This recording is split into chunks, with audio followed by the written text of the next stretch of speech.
Hello hi friends, welcome back to my channel. First one, Everest శిఖరాన్ని అధిరోహించిన మొదటి CISF అధికారినిగా ఇటీవల ఎవరు చరిత్ర సృష్టించారు? గీతా సమోటా. అంతర్జాతీయ శాంతితో కలిసి జీవించే దినోత్సవాన్ని international day of living together in peace ఐక్యరాజ్య సమితి ఏ రోజున నిర్వహిస్తుంది? ఐక్యరాజ్య సమితి సస్టైనబుల్ డెవలప్మెంట్ గోల్స్ SDGలోని 16వ peace justice and strong institutions గోల్కు అనుగుణంగా దీన్ని నిర్వహిస్తున్నారు.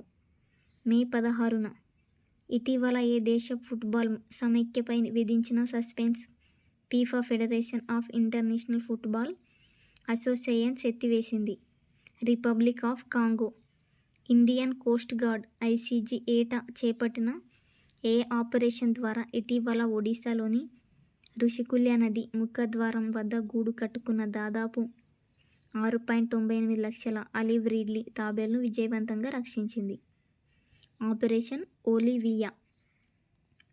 అంతర్జాతీయ టీ దినోత్సవాన్ని ఏటా ఏ రోజున నిర్వహిస్తారు? టీ ఫర్ బెటర్ లైఫ్స్ అనే థీమ్కు 2025లో ఈ దినోత్సవాన్ని నిర్వహిస్తుంది. మే 21న. Thank you friends, thank you for watching.